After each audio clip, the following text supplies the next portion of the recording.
Do you see? Can you hear me? For anyone who witnessed my last broadcast, you were there when everything fell apart. The signal dropped abruptly because they finally located me.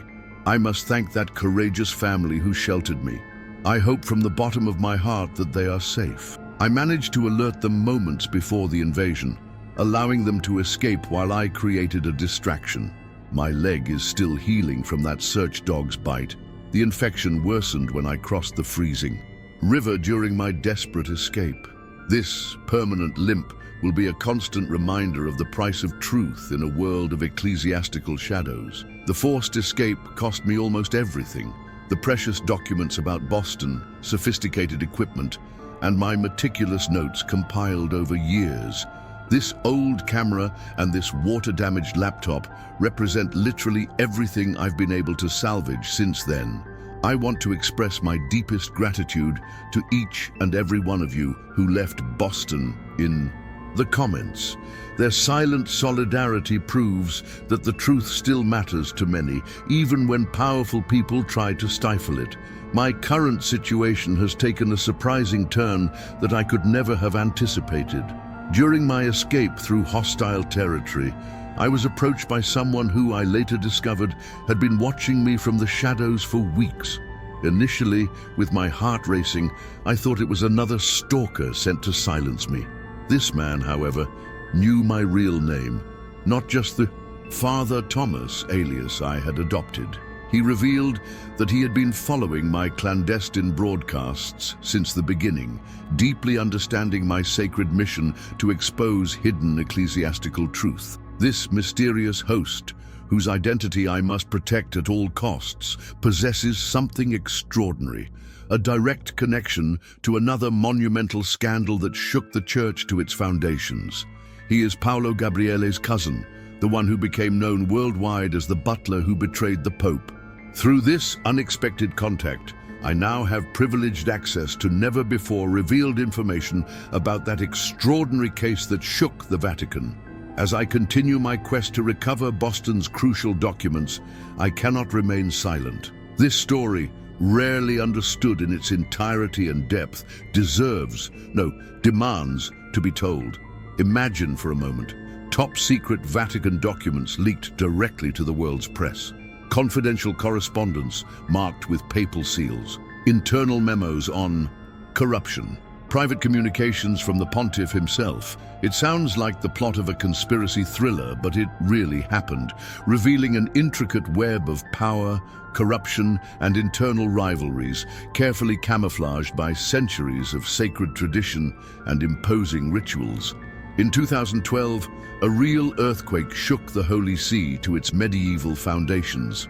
Known as VatiLeaks, this unprecedented scandal began when Paolo Gabriele, Pope Benedict XVI's personal butler, committed something previously unthinkable within those hallowed walls, smuggling confidential documents directly from the papal apartments into the eager hands of investigative journalists. Today, armed with insider information obtained from someone intimately close to Paolo, I will reveal to you what really motivated this extraordinary betrayal, the truly explosive contents of those documents, and how this monumental scandal directly contributed to an event that had not occurred for nearly 6 centuries in the history of the Church, the dramatic resignation of a pope. To understand the magnitude of this unprecedented betrayal, we need to know who Paolo Gabriele was. This man was not a simple Vatican employee. He embodied the ideals of absolute discretion and unwavering loyalty required within those hallowed walls. As aiutante di camera, personal assistant to Pope Benedict XVI, Gabriele inhabited the most restricted and protected circle of the Catholic Church, a privilege granted to very few souls. Imagine starting each day before dawn at 6:30 a.m. with the responsibility of preparing breakfast for the Vicar of Christ on earth. Gabriele helped the pontiff with his elaborate ceremonial robes, walked silently at his side during audiences with dignitaries, and meticulously organized his most intimate belongings. During international apostolic journeys, he remained a faithful shadow of the Holy Father, anticipating each need with almost supernatural attention. The level of access I enjoyed was simply unparalleled. He moved freely around the papal apartments in the majestic apostolic palace, a privilege denied even to powerful cardinals. He attended confidential meetings with heads of state, witnessed private conversations with ecclesiastical leaders and world authorities. The trust placed in Gabriele completely transcended the professional sphere. Benedict XVI referred to him with genuine affection as "my guardian angel." Born from humble beginnings, Gabriele saw his role not as a mere job, but as an authentic divine calling. A family man, married and devoted father of 3 young children, he lived with his loved ones in a special apartment granted by the Holy See within Vatican City itself. His devotion to the Church was unquestionable in the eyes of everyone. Known for his authentic piety, he fervently attended morning mass in the papal chapel, often being the first to arrive for moments of silent prayer. This extraordinary proximity provided Gabriele with a unique perspective, witnessing not only the pristine public face of the Church that the faithful admired, but also its complex internal gears working behind the scenes. For years on end, he observed in disturbing silence the intricate power dynamics, the relentless political disputes, and the administrative decisions that, in his increasingly troubled view, directly contradicted the fundamental Christian values that the institution was supposed to defend. As he would later reveal during his historic trial, in a trembling but determined voice, "I witnessed evil on all sides in the Vatican. I saw the Holy Father being deliberately manipulated and receiving distorted information from his own trusted advisors. I gradually felt that the Holy Spirit himself was calling me to act in defense of the truth." The transformation in Gabriele was almost imperceptible at first. Attentive colleagues began to notice his increasing silence during 2011. Sister Cristina Cernetti, a nun who also served in the papal apartments, noticed occasional bitter comments about certain ecclesiastical decisions. Other employees reported subtle changes in their behavior, alternating periods of deep introspection with moments of increasingly difficult to contain indignation. What no one at the Vatican realized until it was too late, the loyal Butler had begun to deeply question the very sacred institution to which he had dedicated his life. The man who every morning helped the Vicar of Christ put on the sacred vestments now carried in his spirit a devastating conflict between his personal loyalty to the pontiff he loved and what he considered his greater responsibility before God and the true mission of the Church of Christ on earth. Like water slowly penetrating a dam before breaking it completely, Paolo Gabriele's transformation from loyal servant to betrayer of the papal trust occurred gradually. Imagine your hands shaking the first time you opened a confidential document with the intention of copying it, sweat running down his forehead, his racing heart reverberating in his ears like the bells of St. Peter's Basilica. There was no single decisive moment, but a painful accumulation of small revelations that, day by day, transformed the devoted servant into a man determined to expose what he saw as sacred corruption. During that fateful year of 2011, Gabriele witnessed with increasing anguish the intensification of internal struggles in the Roman Curia. Can you imagine what it means to see with your own eyes powerful cardinals dressed in solemn purple blocking attempts at financial reform while preaching humility? Reports of corruption being systematically hushed up by those who should be guardians of divine truth, feeling firsthand how crucial information about serious problems in ecclesiastical administration was deliberately filtered, never reaching the tired eyes of Christ's own representative on earth. I saw the Holy Father growing old before me, Gabriele confessed. Later, her voice choked with emotion, his shoulders increasingly bowed by the invisible weight of worries. Surrounded by people who, beneath respectful smiles, seemed more interested in earthly power and influence than in the spiritual mission of the Church. With each passing day, he saw more clearly that he was being betrayed precisely by those who swore to serve him. The decision to act against this reality did not come easily. Imagine the sleepless nights, kneeling in prayer until your knees ached deeply. As a devout Catholic whose faith was the center of his existence, Gabriele felt his heart being torn apart by a truly agonizing dilemma. To remain silently complicit, perpetuating the system he increasingly saw as corrupt, or to betray the personal trust of the kind, elderly man he admired with all his soul. In his rare free hours, tucked away in quiet corners of the Vatican or locked in his small home office while his family slept, Gabriele intensified his desperate prayers and spiritual readings. Her fingers frantically flipped through texts on conscientious objection and Christian moral responsibility, the pages marked by occasional tears. He eagerly consulted theologians' writings on ecclesiastical reform, seeking any justification for what his heart had already decided. "I reached the terrible moment," he later revealed with downcast eyes, "when I could no longer control the scream of my conscience." The plan came together with surprising meticulousness for someone with no experience in espionage. In the silent papal chambers, while the pontiff rested or was in audience, Gabriele's hands performed a dangerous dance. Taking advantage of his privileged position, he began systematically photocopying documents from the papal office, feeling each heartbeat like thunder as the machine hummed gently. The process was calculated with almost military precision. He identified relevant documents during his normal business hours, memorized their exact locations, and made copies in the precious moments when he was alone in the oppressive silence of those sacred rooms. With ingenuity born of desperation, he developed methods to remove documents from the papal apartments.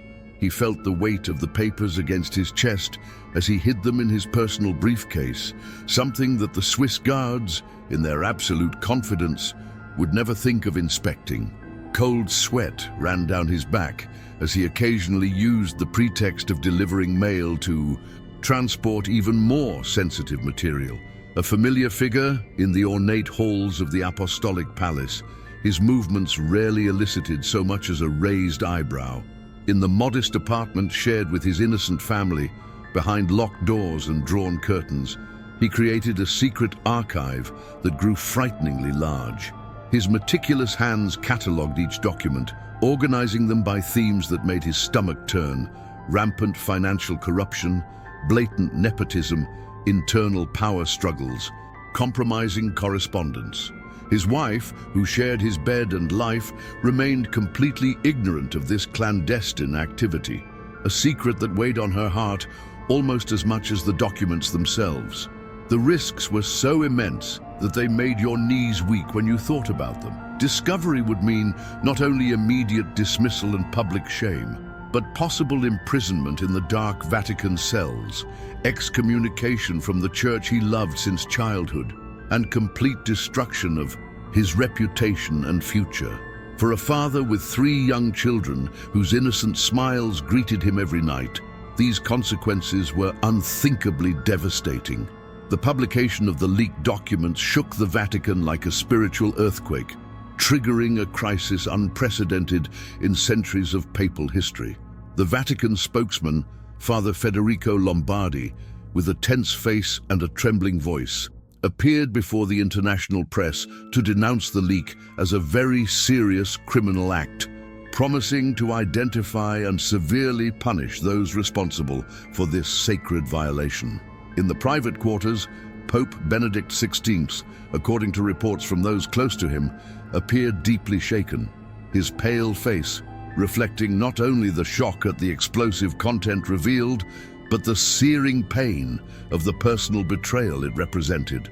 In the majestic corridors of the Vatican, where centuries-old serenity normally reigned, There was now a heavy air of conspiracy. The powerful Secretary of State called an emergency meeting behind closed doors. Officials who witnessed those days later described a suffocating atmosphere of absolute distrust. Collaborators who had served side by side for decades suddenly avoided eye contact, each whispered conversation potentially hiding treacherous secrets. Security cameras installed at strategic points in the Vatican were meticulously reviewed. Records of access to sacred archives were scrutinized hour by hour, and each copying equipment within the apostolic walls began to be monitored as if it guarded its own divine secrets.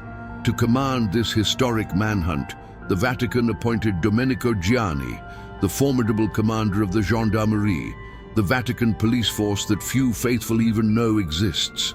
A former agent of the Italian Secret Services, Gianni did not hesitate to implement modern investigative methods rarely witnessed within those ancient walls. A special security team, darkly nicknamed Crows by terrified staff, conducted extensive interrogations that echoed through rooms once reserved only for prayer and theological deliberation. The search for the traitor turned into an operation worthy of a spiritual thriller. All employees with any level of access to sensitive documents were subjected to relentless questioning. Secretaries who for decades faithfully typed papal letters, trusted aides who organized sacred audiences, even members of the historic Swiss Guard had their pasts meticulously reviewed for the slightest incongruity.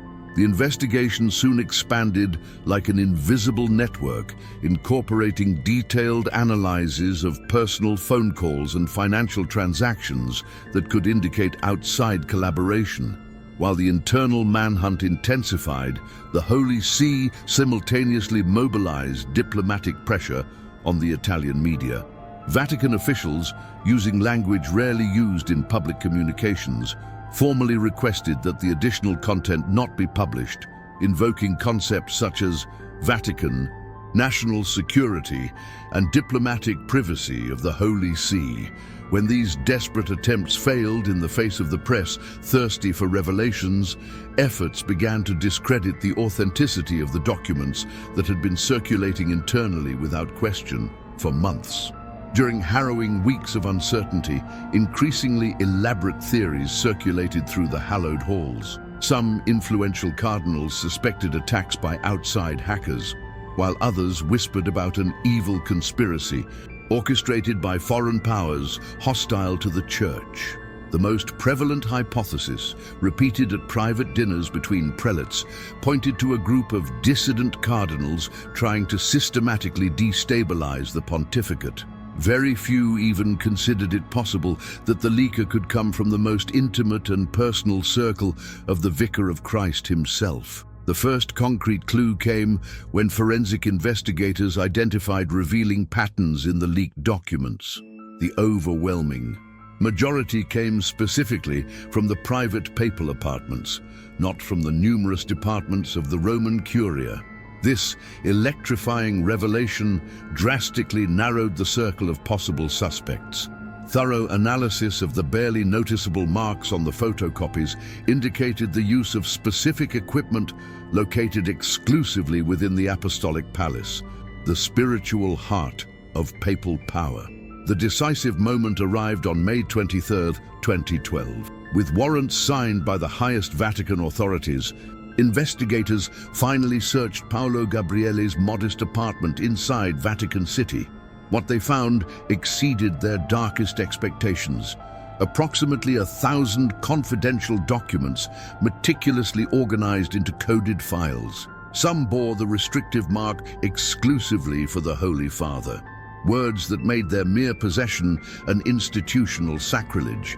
Even more disturbing, they discovered 3 gifts personally given to the Pope, inexplicably in the Butler's possession. A check for $100,000 intended for papal charities, an Australian gold nugget presented by dignitaries, and an extremely rare 16th century edition of Virgil's Aeneid.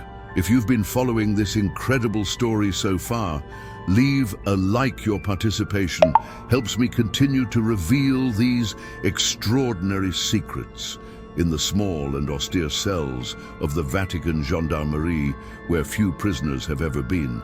Paolo Gabriele faced prolonged interrogations that sought to unravel the mystery of his betrayal. What emerged from these intense questions was an explanation that profoundly challenged all simplistic categorizations of crime and motivation. His defense did not at all follow the typical pattern of vehement denial or mundane justifications.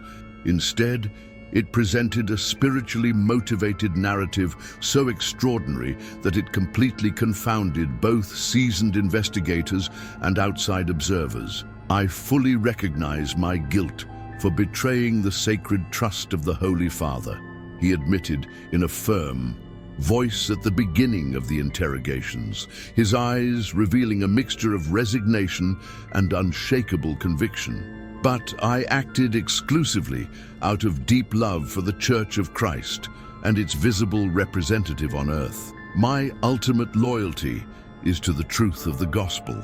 Under intense lights and relentless questioning, Gabriele vehemently insisted that he was not a spy, had not received any form of financial compensation, and did not maintain any secret political agenda. He categorically denied working for foreign intelligence services or serving interests outside the church. Investigators, initially skeptical, later confirmed through thorough investigation. Absolutely no evidence of personal gain was discovered in any form. His modest apartment within the Vatican, remarkably simple lifestyle for someone so close to pontifical power, and complete absence of unusual or unexplained bank accounts convincingly corroborated this claim. Instead of the expected narrative of personal corruption, Gabriele described a gradual and painful spiritual transformation. As a privileged witness to the inner and secret workings of the Vatican for years, he had observed with increasing anguish the alarming disparity between the Church's publicly proclaimed evangelical values and internally corrupt institutional practices. In disturbing detail, he described a system where power, prestige, and financial interests often superseded pastoral missions and fundamental commitments to Christian truth. I witnessed widespread evil in the church, he declared in formal testimony, his voice betraying restrained emotion. I systematically saw the Holy Father being deceived, manipulated by close aides who deliberately filtered crucial information and presented falsehoods as complete truths. With each passing day, I witnessed with increasing pain the purity of the Pope's intentions, contrasting terribly with the corruption that thrived around him. Particularly disturbing to Gabriele was her acute realization that Pope Benedict XVI himself, a man he deeply admired as a theologian and pastor, was effectively a prisoner within a sophisticated system that isolated him from the full reality of the institution he supposedly led. The Pope was being slowly suffocated, he stated with unwavering conviction, surrounded by people who, under the appearance of devout service, were primarily interested in their own ecclesiastical careers, curial influence, and the accumulation of temporal power. In her most introspective testimonies, Gabriele described her fateful decision as the result of deep spiritual reflection and agonizing discernment. He revealed that he had extensively consulted religious texts on Christian moral responsibility, conscientious objection in institutional contexts, and the historical need for ecclesiastical reform. He described how he had intensified his personal prayers, often spending hours kneeling in empty Vatican chapels, desperately seeking divine guidance in his growing ethical dilemma. I reached the point where I could no longer control the scream of my conscience, he explained, his voice dropping to almost a whisper. I distinctly felt that the Holy Spirit himself was calling me to action, that something was fundamentally corrupt in the body of the Church. After months of spiritual agony, I concluded that only a significant external shock could begin the necessary purification of the Church I love so much. Concerned about such unconventional explanations, Vatican authorities prudently appointed professional psychologists to assess his mental stability. These experts, after rigorous evaluations, diagnosed only a simplistic and somewhat naive view of institutional complexity and mild paranoid tendencies, but categorically did not find any significant mental disorder that could compromise his capacity for moral discernment or responsibility for his actions. In September 2012, the ancient gates of the Vatican opened for an unprecedented legal event in the modern history of the Church, the first public trial for document leaks in the rarely used courts of Vatican City. The Catholic faithful and the entire world watched in amazement as Paolo Gabriele, the man who for years had been the Pope's constant shadow, now faced the formal charge of aggravated theft in a trial that combined elements of medieval ecclesiastical drama with a modern spy scandal. The setting of this extraordinary trial perfectly exemplified the unique Vatican fusion of ancient tradition and modern needs.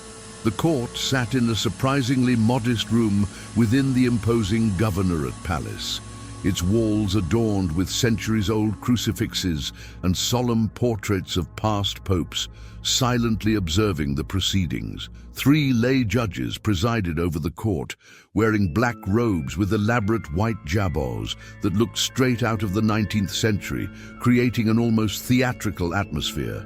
The Vatican judicial system, curiously based on the Italian Code of 1889 with subsequent modifications specific to the Holy See, did not contemplate the modern concept of trial by jury. Gabriele's fate rested exclusively in the hands of these 3 men. When Gabriele entered the courtroom for the first time, the few journalists allowed to witness the event immediately noticed her physical transformation. He appeared without handcuffs, technically maintaining his dignity, but visibly haggard, with deep circles under his eyes and an expression of resignation that contrasted with the impeccable posture he had maintained for years. He wore a simple, almost austere dark suit that contrasted dramatically with the elegant ceremonial uniforms he had worn for years, faithfully serving the pontiff on solemn occasions. His defense was entrusted to 2 lawyers, one officially appointed by the Vatican itself and the other chosen personally, suggesting some level of institutional concern with the apparent justice of the process. What most surprised observers was the extraordinary brevity of the trial. Just 4 condensed sessions that contrasted sharply with the moral and institutional complexity of the case. The defensive strategy adopted proved equally unexpected. The essential facts of the removal of confidential documents were not contested. Instead, the lawyers presented a fascinating technical legal argument. It was argued that Gabriele's actions technically did not constitute theft in the strict sense of Vatican law, as the Butler never intended to permanently appropriate the sacred material, only to temporarily share it with the press for a greater purpose. The prosecution, led by respected Vatican lawyer Nicola Picardi, categorically rejected this legal distinction with almost theological vehemence. In impassioned statements that evoked more the tone of a homily on apostolic betrayal than modern legal argument, Picardi characterized Gabriele's actions as a conscious betrayal of papal trust and a serious crime against the very sovereignty of the Holy See. With unyielding severity, he requested an exemplary sentence of 4 years in prison, arguing that the case required punishment that reflected the gravity of the institutional sacrilege committed. During the process, unexpected testimony revealed deeply disturbing details about the investigative procedures employed by the Vatican gendarmerie. In a particularly tense moment of the trial, Gabriele described in a choked voice how, during his initial detention, he remained confined in a cell so small that he could not even fully extend his arms to the sides. Even more disturbing, he reported being subjected to uninterrupted artificial lighting for more than 2 consecutive weeks. a practice that caused temporary vision problems documented by doctors. Following these shocking revelations that appeared to contradict Christian values of human dignity, the presiding judge, visibly embarrassed, ordered an immediate investigation into the conditions of detention, an extraordinarily rare moment of internal criticism of Vatican operational procedures. The most surprising and potentially damaging testimony for the defense came from an unexpected source, Sister Cristina Cernetti, one of 4 discreet nuns who served daily in the papal residence. Flatly contradicting the carefully constructed narrative of absolute devotion and purely spiritual motivation, the nun stated with disconcerting serenity, "To be completely honest with the court, no one among the close staff was truly surprised when Gabriele was arrested. There was something increasingly disturbing about his behavior in the preceding months. On several occasions, he expressed what I can only describe as veiled hostility towards certain decisions of the Holy Father." This testimony from someone who worked side by side with the accused introduced significant doubt about the purity of his motivations. Inevitably, the trial also addressed the issue that loomed large over the entire case: the existence of possible accomplices within the intricate Vatican bureaucracy. Gabriele remained unshakable throughout the sessions, insisting that he had acted completely alone and taking full responsibility for the leak. However, experts on Vatican affairs, both inside and outside the courtroom, openly questioned whether a simple butler, regardless of his proximity to the pontiff, could actually access such documentary diversity without significant internal assistance from more powerful figures in the ecclesiastical hierarchy. The most powerful moment of the trial occurred when, in his final testimony, Gabriele abandoned the submissive posture he had maintained and addressed the 3 judges directly with unexpected conviction. "I acted exclusively out of a deep and unshakable conviction that the Church of Christ, which I love more than my own life, urgently needed a gesture of alarm. I do not consider myself, before God and my conscience, a common thief. I sincerely believe that the Holy Spirit guided my actions, even if in mysterious ways that I still do not fully understand. I humbly ask the Holy Father for forgiveness for betraying him personally, causing him suffering that I never wanted, but I remained faithful to what I consider the greatest and truest mission of the Universal Church." On October 6, 2012, after deliberation that lasted just a few hours, the court delivered a unanimous verdict of guilt that echoed through the ancient halls of the Vatican. Gabriele was formally sentenced to 18 months in prison, a considerably lighter sentence than the 4 years vehemently requested by the prosecution.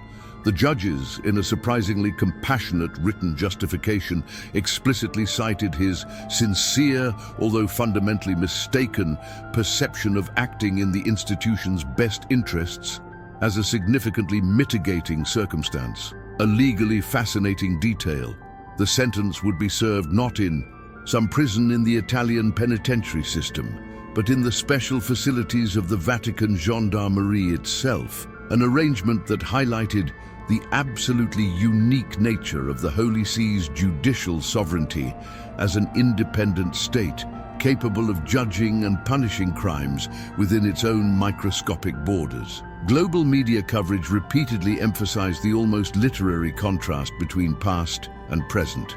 The devout man who once reverently helped the Pope don the sacred vestments for solemn celebrations now metaphorically donned the mantle of a convicted criminal by the same institution he had devotedly served for years. Headlines in dozens of languages explored the almost Shakespearean dimensions of a loyal servant's downfall into the unlikeliest of traitors. As guards escorted Gabriele out of the courtroom after the sentencing, journalists noticed something disturbing in his expression. Not visible regret, not outrage, but a strange serenity, almost as if, regardless of the earthly verdict, he truly believed he had accomplished a greater divine mission. This enigma of motivation would remain at the heart of the VatiLeaks case, Could it be possible that the greatest betrayal against the modern papacy was, in the mind of its perpetrator, a supreme act of loyalty to the true essence of the Church? What is most intriguing about this extraordinary trial is that it raises profound questions about loyalty, truth, and conscience that transcend the specific case. Do you believe that there is a situation in which revealing institutional secrets becomes a moral obligation? Leave the word conscience in the comments if you think that Gabriele really followed superior moral principles, or trial if you consider that nothing justifies breaking an oath of loyalty as sacred as his. Despite Paolo Gabriele's formal trial and conviction, the VatiLeaks case quickly transcended the confines of legal process to enter the murky territory of persistent conspiracy theories that continue to haunt the halls of the Vatican to this day. Like a shadow that refuses to disappear even in the brightest light, deep doubts have emerged, questioning the official narrative of a simple butler acting completely alone.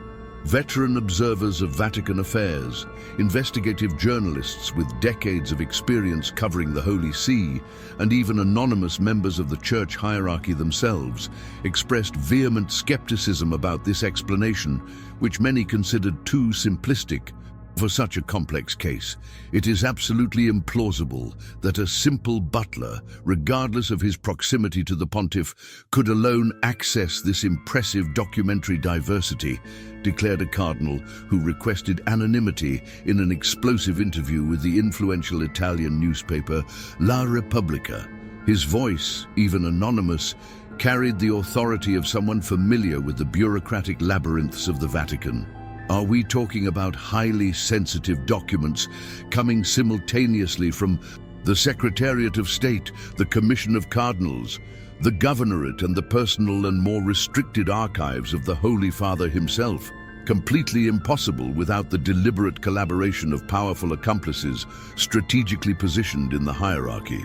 This declaration opened the floodgates to a flood of alternative theories, each reflecting the intricate and often impenetrable power dynamics that characterize the unique microcosm of the Vatican state, a governmental universe, where religion, politics, and centuries-old traditions intertwine in ways that few outsiders fully understand. The first, and perhaps most persistent, was the scapegoat theory, which gained considerable traction among experts on ecclesiastical affairs. This hypothesis suggested that Gabriele consciously assumed exclusive guilt, not out of religious conviction, but to deliberately protect much higher ecclesiastical figures, who were the true architects of the leak. His potential motivation would be twofold: personal loyalty to specific mentors within the Curia who had favored him over the years, or concrete promises of financial and social protection for his wife and 3 children after his sentence was served. Proponents of this theory insistently pointed to the surprisingly lenient sentence of just 18 months, drastically reduced from the 4 years requested by the prosecution, as concrete evidence of a tacit agreement between the parties to limit institutional damage. A second hypothesis, particularly fascinating to those familiar with the complex factions within the Church, identified a sophisticated, reformist conspiracy behind the leaks, a coordinated group of progressive cardinals and prelates deeply in favor of radical changes to the Vatican's administrative and financial structures. In this scenario, Gabriele would have been consciously used as a convenient instrument to force transparency in an institution historically resistant to external scrutiny. Intriguingly, some ecclesiastical analysts directly connected this theory to the subsequent election of Pope Francis and his extensive administrative reforms, especially in Vatican finances, suggesting a strategic continuity between the leaks and the new direction of the Church. Alternatively, the sabotage theory proposed a completely different reading of events. This controversial hypothesis suggested that ultra-conservative factions within the Curia itself had orchestrated the leak not to promote reform, but precisely the opposite, to deliberately destabilize the pontificate of Benedict XVI, considered by traditionalists to be insufficiently conservative in certain theological positions or too interested in institutional transparency. This hypothesis gained unsettling credibility when connected to the Pope's historic and virtually unprecedented resignation just months after the conclusion of the VatiLeaks scandal. Suspicions about a broader operation intensified dramatically when another Vatican official, Claudio Sciarpelletti, a computer technician who worked at the powerful Secretariat of State, was later convicted of perjury directly related to the case.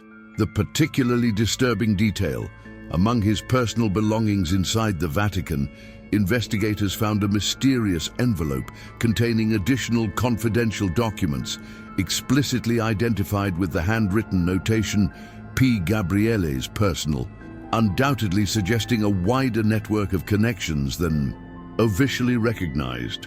Perhaps the most intriguing element in this entire puzzle has been the continued behavior of Italian journalist Gianluigi Nuzzi, who originally published the leaked documents. In numerous subsequent interviews and in the text of the bombastic book itself, Nuzzi consistently implied the existence of multiple sources within the Vatican, cryptically referring to a coordinated group of informants that he poetically termed crows, a dark reference to the blackbirds, traditionally associated in Catholic symbolism with dire omens and profound transformations. "Maria was just one of our sources within Vatican walls," Nuzzi said in a televised interview that left ecclesiastical officials visibly uncomfortable, deliberately using the female pseudonym by which Gabriele identified herself in her clandestine communications. There were definitely other collaborators, some in significantly higher hierarchical positions within the power structure, who remain protected to this day and continue to be active. Forensic analysts and investigative experts have repeatedly highlighted troubling inconsistencies in the official chronology presented during the trial. Subsequently obtained internal security records clearly demonstrated that formal leak investigations began weeks before the official publication of Nuzzi's book, disturbingly suggesting that Vatican officials were possibly monitoring Gabriele's clandestine activities much earlier than publicly admitted, perhaps even deliberately, allowing the scheme to progress to achieve specific institutional goals. Information security experts repeatedly questioned how Gabriele, with no specific training in espionage or technology, had managed to systematically remove highly sensitive documents for months at a time without any detection, especially considering the rigorous protocols theoretically implemented for the protection of classified materials at the Holy See. The ease with which highly confidential documents moved out of the system suggested, at the very least, a systemic security failure, or, more disturbingly, internal cooperation on multiple levels. These persistent theories about a possible broader conspiracy gained substantial additional credibility when, following the historic resignation of Benedict XVI, additional leaks of equally sensitive documents occurred during the sensitive period of the vacant seat. These new documents, quickly dubbed by the international press as VatiLeaks 2.0, demonstrated access and filtering patterns surprisingly similar to the originals, even with Gabriele already completely removed from Vatican service. My dear followers of truth, I need to take a brief break. The equipment I managed to set up in this temporary hideout is overheating dangerously. Interference noise, improvised ventilation is not supporting the processing necessary to keep this transmission safe. The laptop is practically burning my hands as I talk to you. I hadn't slept properly in days, constantly monitoring possible trackers. My injured leg is also bothering me more than usual today. I need to temporarily stop this transmission to allow the equipment to cool and to apply the medicines I have managed to obtain to combat the persistent infection. Before I say goodbye momentarily, I sincerely ask, If this investigation is touching your heart and opening your eyes to the hidden realities of ecclesiastical powers, please leave your like on this video. This isn't just for engagement. It's a system I developed to monitor how many people are actually receiving this information in case the algorithms try to silence us. In the comments, write "crow" if you believe there was a larger conspiracy behind VatiLeaks, or "Butler" if you think Gabriele really acted alone. Your opinions help me direct my further investigations, and most importantly, subscribe to the channel and turn on notifications. This could literally save our future broadcasts, as I will need to frequently change locations and times to avoid detection.